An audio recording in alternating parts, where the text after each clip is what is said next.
حسد نے کیسے ہماری زندگی کو برباد کیا، اس ویڈیو کو پورا ضرور دیکھیے گا تاکہ آپ لوگوں کو بھی اس بات کی نصیحت ہو کہ اپنی زندگی میں آپ نے کیا چیزیں نہیں کرنی جس کی وجہ سے آپ کی خوشیاں اور آپ کی زندگی برباد ہو سکتی ہے۔ پلیز ویڈیو پوری دیکھیے گا۔ کبھی سوچا ہے کہ یعقوب علیہ السلام نے یوسف علیہ السلام کو اپنا خواب اپنے بھائیوں کو سنانے سے منع کیوں کیا؟ ایپیسوڈ 13 آف موٹیویشن فرام قرآن۔ بہن بھائیوں میں عموماً محبت کے ساتھ ساتھ حسد بھی ہوتا ہے اور شیطان منفی احساسات کو ابھارتا ہے۔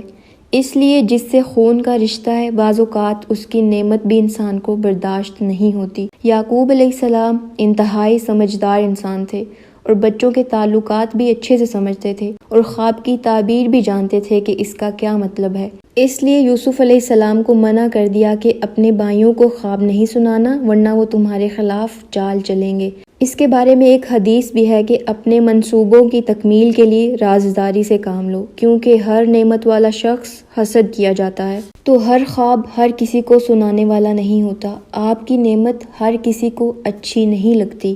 یوسف علیہ السلام کے بھائی کوئی عام لوگ نہیں تھے، وہ نبی کے بیٹے تھے، پھر بھی وہ حسد کا شکار ہو گئے۔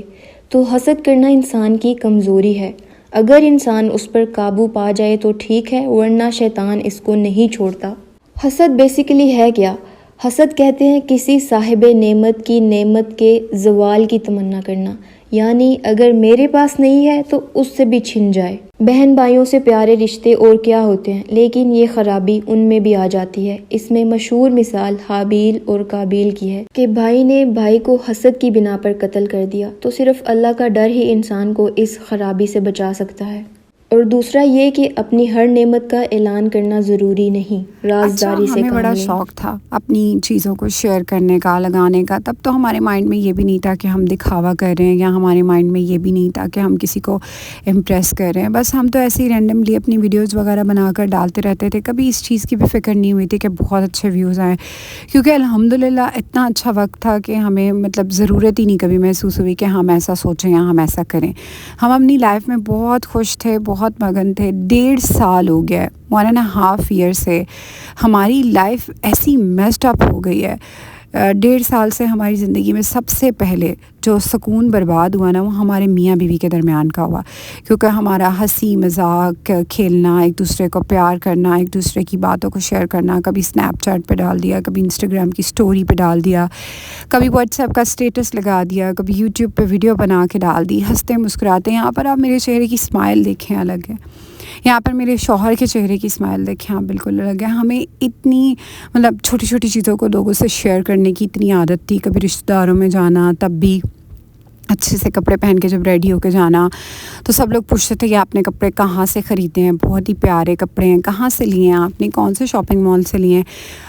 اور پھر ہم شاپنگ کی ویڈیوز وغیرہ بھی ڈالتے رہتے تھے، تو وہ سارے کہتے تھے ہاں بھائی یہ تو سفائر کا جوڑا ہے، ہاں بھائی یہ تو ایتھنک کا اتنا مہنگا جوڑا پہنا ہے، بھائی ان کو تو دیکھو، یہ لوگ تو اتنے مہنگے مہنگے کپڑے جوتے پہنتے ہیں، ہم لوگ تو یہ افورڈ ہی نہیں کر سکتے، یہ لوگ تو دیکھو کتنی مہنگی جگہ بحریہ ٹاؤن کراچی میں رہتے ہیں۔ کیونکہ میرے خاندان میں بھی کبھی ایسا نہیں ہوا کہ کوئی بحریہ ٹاؤن جیسی جگہ پہ رہنے کا سوچا بھی، اور نہ ہی میرے سسرال میں ہوا۔ اچھا، پھر ہم لوگوں نے گاڑی لی تو ہم لوگوں نے گاڑی لینے کے بعد ماشاءاللہ گاڑی جیسے ہی ہم نے لے لی تو ہم لوگوں نے ٹور پلان کر لیا۔ ہم نے کہا چلو ہم گھومنے چلتے ہیں، اور پھر ہم لوگ اچھے اچھے ریسٹورینٹس میں کھانا کھانے جانا۔ یہ اسلام آباد میں جب ہم پہنچے تھے جہاں پہ ہم نے اسٹے کیا تھا، حالانکہ بہت مہنگی جگہ نہیں تھی، یہ بھی ہم لوگوں نے سستا سا جو ہے نا وہ روم بک کروایا تھا یہاں پر، اور ہم لوگ یہاں پر جا کے اسٹے ہم لوگوں نے کیا۔ اور ہم لوگوں کی زندگی اتنی اچھی تھی، کبھی بھی ٹور کا پلان کرتے ہوئے نہیں تھے سوچتے، گاڑی اچھی تھی ہمارے پاس، پیسے اچھے تھے ہمارے پاس، گھر کی ہر چیز سیٹ تھی، تو کبھی فکر ہی نہیں ہوئی کہ زندگی میں کبھی ٹینشن پریشانی کیا ہوتی ہے۔ پہلے ظاہری سی باتیں ہوتی تھی، لیکن جب سے شادی ہوئی تھی نا، زندگی بہت الحمدللہ ہماری پیاری ہو گئی تھی، اور تعمیر جب ہونے والا تھا اور یہ جب ہو گیا تھا تو ہماری زندگی بہت ہی خوبصورت ہو گئی تھی۔ اچھا، یہاں پر پھر ہم لوگ سارا ناردرن ایریاز میں گھومنے کے لیے گئے، وہاں پر ہم لوگوں نے سارے ٹور کی ویڈیوز وغیرہ بنا کے ڈالیں، اور جب ہم واپس آئے تو لوگ ہمیں دیکھ کے کہتے تھے یار زندگی تو تسی جی رہے ہو یار، زندگی تو تہاڈی ہے یار، پیسے تو تہاڈے کول نے، ویکھو ذرا کی زندگی ہے تہاڈی۔ پھر واپسی پہ ہم امی کے پاس سے ہو کے جا رہے تھے، یہاں سے لاہور سے، ریسٹورینٹ وغیرہ۔ اچھا، یہ جو ہمارا ٹور تھا نا، اس ٹور کے تقریباً کوئی تھوڑے سے ٹائم کے بعد ہی، کیونکہ شادی کے ہم لوگوں نے 1.5 سال بعد ٹور پہ گئے تھے، کیونکہ میں پریگننٹ ہو گئی تھی تو جا نہیں سکتے تھے ہم. پھر بچہ پیدا ہونے کے بعد ہم لوگ جو ہے نا وہ تقریباً بچہ تھوڑا سا بڑا ہو گیا، پھر ہم گئے، چھوٹے بچے کے ساتھ بھی نہیں جا سکتے تھے. تو ہم لوگوں نے لاہور کے سب سے مہنگے ریسٹورنٹس میں جا جا کے وہاں کی بھی ویڈیوز ڈالی. اب آ گئے ہم ریالٹی کی طرف.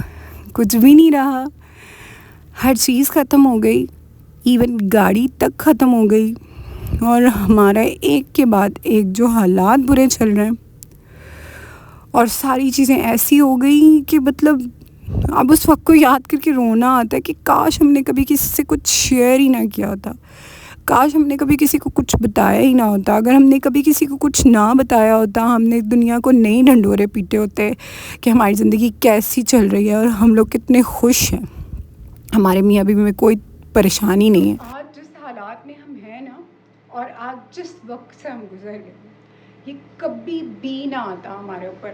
خدا کا واسطہ تم لوگوں کو اپنی نعمتوں کو جو اللہ تعالیٰ نے آپ کو دی ہے اس کی نمائش مت کریں.